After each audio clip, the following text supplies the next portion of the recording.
Assalamu alaikum wa rahmatullahi wa barakatuh. Marhaban bikoum, ahlan wa sahlan. Bonjour à tous et bienvenue. Inch'Allah, on va poursuivre nos cours. Donc, suite aux vidéos précédentes, donc il y avait le cours sur Aqsamul Kalima, c'est-à-dire les catégories du mot. Et donc là, Inch'Allah, on va rentrer dans un nouveau savoir qui est le savoir de Al-I'rab. Al-I'rab, avant de commencer le cours, on va bien expliquer que signifie le mot i'rab. D'abord dans la langue arabe et après, bien entendu, on va traduire. Donc ici, c'est marqué les premières règles pour apprendre al-i'rab. Al-i'rab, وهو الإبانة والإفصاح أن تعرب عما في نفسك أي تبين ما في داخلك.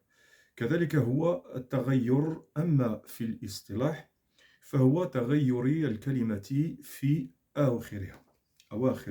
عفوا.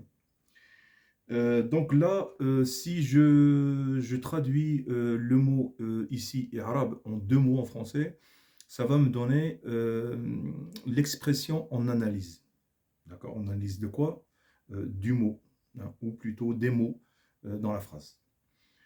Donc, ce que je venais de lire en arabe en bleu, en grosso modo, al-i'rab, c'est-à-dire l'expression d'analyse, c'est donner quelque part une expression ou dire ce qu'on a à l'intérieur de nous.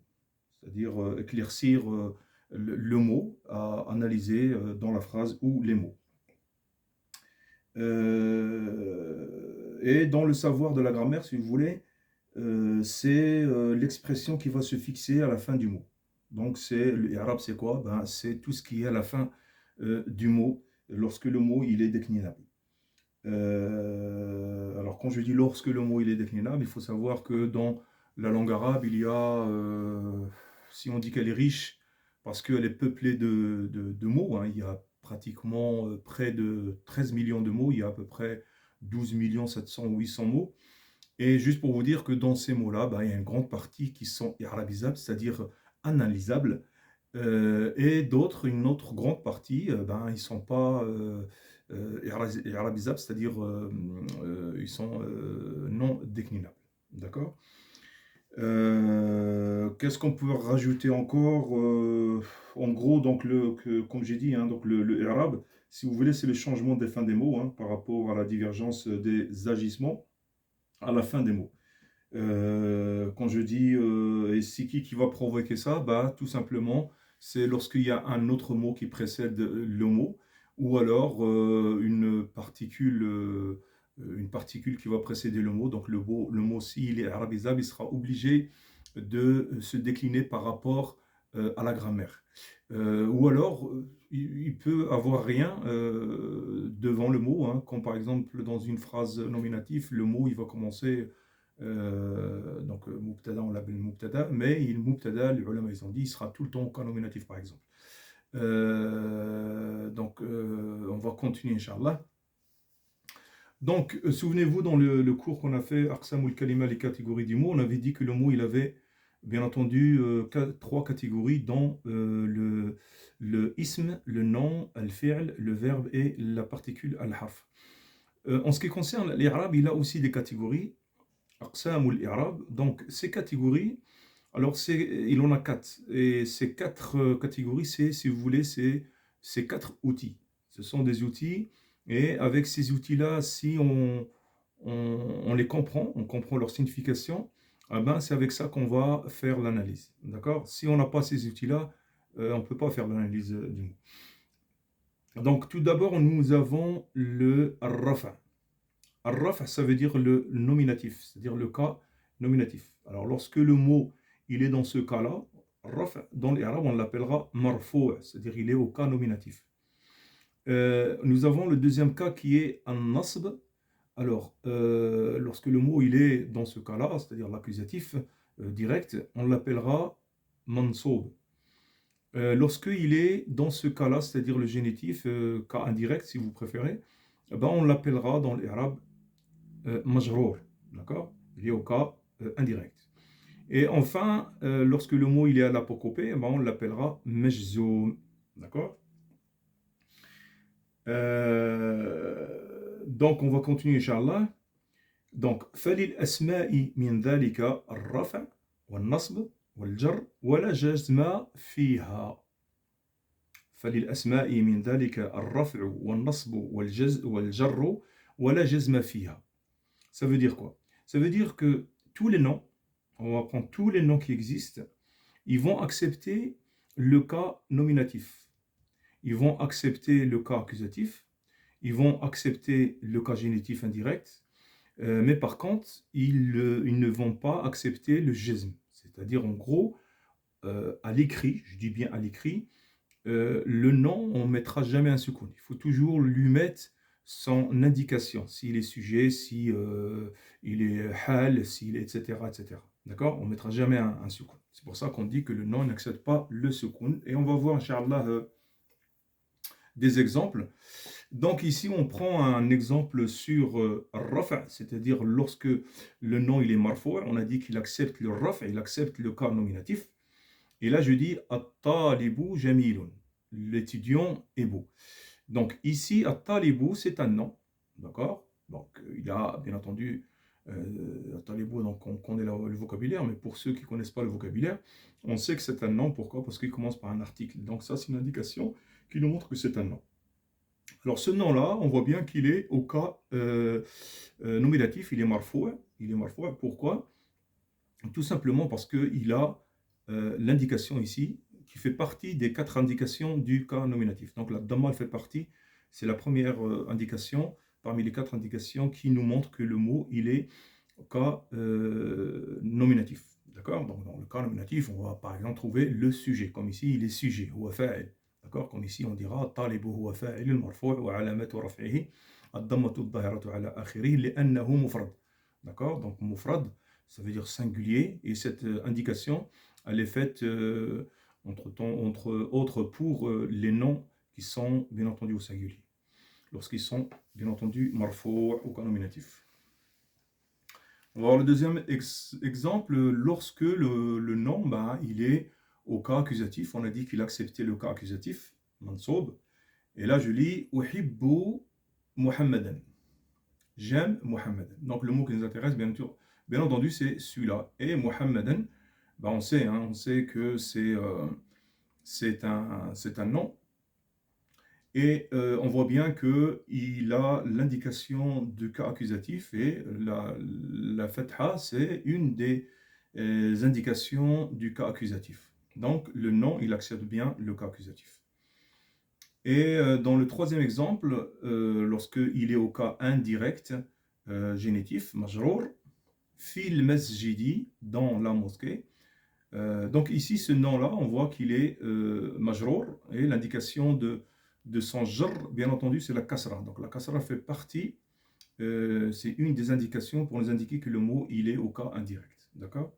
On le trouve beaucoup dans les noms qui sont au singulier, comme ici, il est au singulier, mais on peut le trouver aussi dans d'autres cas, et on n'est pas arrivé encore dans cette explication, Inch'Allah.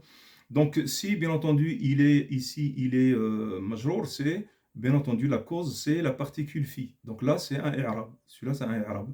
La cause, c'était fi. Ça, fi, c'est une particule génitive qui rend le nom génitif. Et ce qui suit ces particules-là, ça ne peut pas être un verbe ni une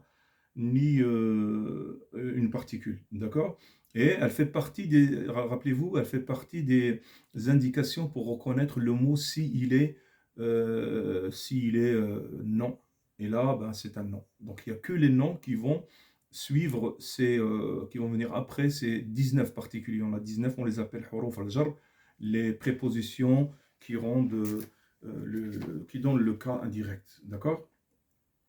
Donc là, parmi ces exemples, bien entendu, vous avez vu que je n'ai pas donné un exemple dans une phrase où le nom il est majzoum, c'est-à-dire avec un soukoun. Pourquoi? Parce que, comme j'expliqué au début, le nom, il n'accepte pas le soukoun, surtout à l'écrit. D'accord? Comme ici, par exemple, Ici, par exemple, si à l'écrit je dis At-Talibu Jamil avec un soukoun, ah ben, à l'écrit c'est une faute quand même, il faut reconnaître, puisque le nom il reconnaît pas, enfin il accepte pas plutôt le soukoun, le jism plutôt, d'accord? Donc le soukoun il fait partie bien sûr des indications de al-jism, c'est-à-dire l'apocopée. Donc ici, il est khabar, hein, c'est un attribut ici, et l'attribut, il sera tout le temps au cas nominatif, et là, comme il est au singulier, hein, il est indéfini, ben, on lui met un tenmin de damma, et non pas un tenmin de kasra ou bien de fatha. Alors voilà pour ce qui est nom, d'accord? Donc il nous reste les verbes. On va voir les verbes, Inch'Allah. Alors, walil af'ali min dhalika. Donc c'est pareil que le nom, mais là, ça concerne les verbes. الرفع le cas nominatif, والنصب le cas accusatif, والجزم le cas de l'apocopée, ولا جر فيها.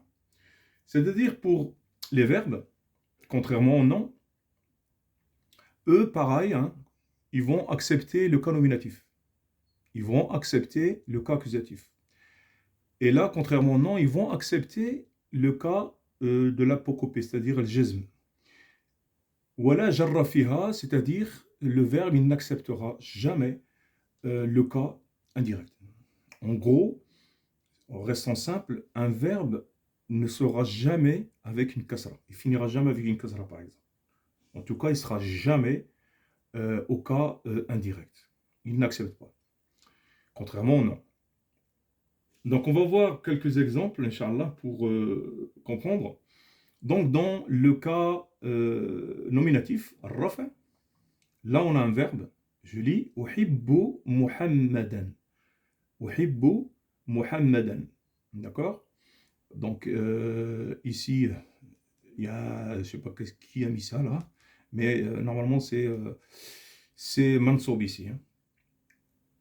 Donc, ici, uhibbu, c'est un verbe et on voit qu'il est au cas nominatif. Rappelez-vous, la damma fait partie des indications du cas nominatif. Donc, le verbe, il accepte le cas nominatif. Et ici, dans l'Ihrab, on dira qu'il est marfou'. D'accord? Donc, Muhammadan ici, c'est le complément d'objet direct. Il est, bien entendu, mansoub avec les deux fatha, le termine de fatha. On va voir le deuxième exemple, Inch'Allah. Dans le cas de l'accusatif, c'est-à-dire lorsque le verbe il est accusatif et il accepte le cas accusatif, il est mansoub, donc là il est marfou', là il va être mansoub. Lan adhaba, je n'irai pas. Lan adhaba. Donc le mot qui nous intéresse, c'est celui-là, c'est un verbe. Et on voit l'indication du cas accusatif, la fatha. Donc ici, il est bien mansoub, il est bien au cas accusatif. Et le verbe, on a dit qu'il accepte justement le cas accusatif. Et enfin, le dernier exemple, dans al-jazm, c'est-à-dire l'apocopée, contrairement au nom que lui, il n'accepte pas. Ijlis ma'a akhuka. Assis avec ton frère. Donc ici, bien entendu, c'est un ordre, c'est l'impératif, hein, et il est majzoum, il est à l'apocopée, et c'est qui me le dit? Ben, c'est le soukoun qui me le dit qu'il est à l'apocopée, puisque c'est un verbe, et c'est normal qu'il a ça dans sa conjugaison, on va dire, parce que le verbe, il accepte le soukoun, c'est-à-dire le jazm. Voilà, donc ça, c'est la première partie, hein. Après, Inch'Allah, on va continuer sur les indications. Et donc, ça va être long parce qu'il y a chaque cas, si vous voulez, il a des indications. Et chaque indication, elle est dans des lieux. Et c'est pour ça que ça devient long. Voilà, mes chers frères et sœurs, je vous dis bonne journée. Wassalamu alaikum wa rahmatullahi ta'ala wa barakatuh.